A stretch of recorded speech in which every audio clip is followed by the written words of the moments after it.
Usually something that includes time travel, it can be poked and prodded with all the loopholes that make no sense. And that is still the case. Why don't I have any memories of doing this before? It's time magic! Just go with it.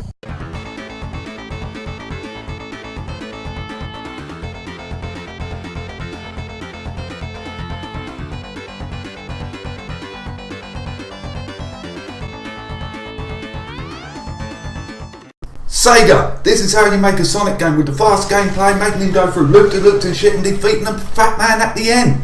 This is how you do it. The story is about when this weird ghost ghoul, whatever the fuck this is, kidnaps Sonic's friends on his birthday, and each time it's up to the two Sonics to run through each time zone to restore time and save his friends in the process. For the graphics of a Sonic game, it's quite good with the colourful levels and the atmosphere. Nothing really sticks out, it all goes really well. The controls are easy to get used to, but they can be a bit sluggish at times with the fast gameplay.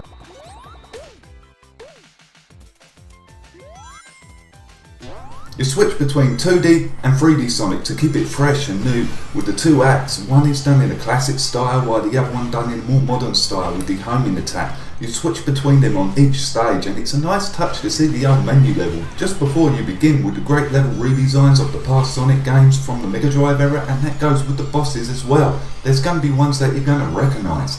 Like this one out, Sonic 2.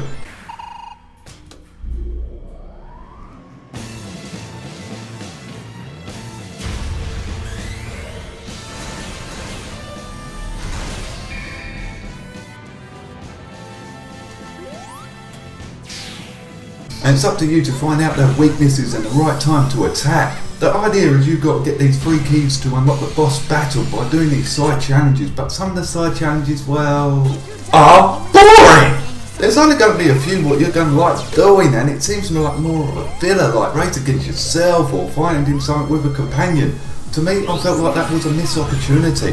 They could have brought back some of the old bonus levels from the early games, but the chances are you're just going to find one that you're going to like doing and keep doing that one over again. And then we get down to the Chaos Emeralds. Now, I was quite surprised with this one. It's like a mini boss battle fighting Metalix, Shadow. They were all done really well with the fast gameplay and very enjoyable. Not too easy, not too hard, just spot on right. And if that's not enough, they got a shop where you can purchase upgrades and map them out, so you're a bit more powerful or a bit more faster. Or after when you're done with the game, put Super Sonic in and transform at any stage at will once when you got 50 rings.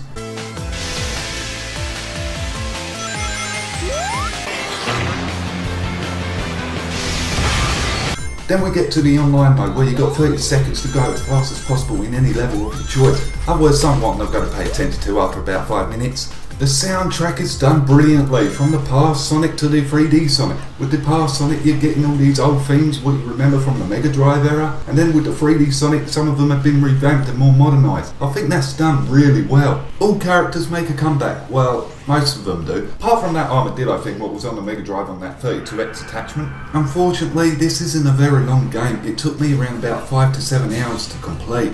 I really like to say the voice acting is good, but I'll let you be the judge of that, because to me Sonic games didn't really have very good voice acting. Well, the ones what I've played, apart from Dr. Eggman, he's just fucking brilliant. I think his voice acting is well out there. Now for the bad points, sometimes the frame rates just dropped and it made it a bit jittery at times, and now and again the homing attack on a modern Sonic just failed, and I did experience 2 game freezes. Now for the bits that I did like, I like how they made come back to the old school Sonic. If you just did nothing for a while, he just taps his foot and lays down waiting for you to pick up the controller, like he did back in the 90s. And yes, the jumping sound made come back too. And when the cutscenes are on, the old school Sonic is silent. And yes, they even mentioned Dr. Robotnik at one point.